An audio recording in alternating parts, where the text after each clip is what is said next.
টাকা এটা আমাদের জীবনের এক গুরুত্বপূর্ণ অংশ।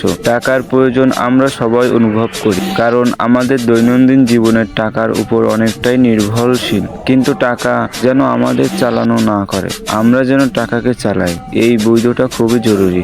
অনেকেই ভাবে যত বেশি টাকা তত বেশি সুখ, কিন্তু বাস্তবে অনেক ধনী মানুষও নিঃসঙ্গ, অশান্ত ও মানসিকভাবে ভেঙে পড়ে থাকে। কারণ সুখ কেবল টাকায় আসে না, সুখ আসে সম্পর্ক, শান্তি আর ভালো ব্যবহার। টাকা থাকতে পারে পকেটে, কিন্তু হৃদয়ে থাকতে হবে নীতি ও মানবতা।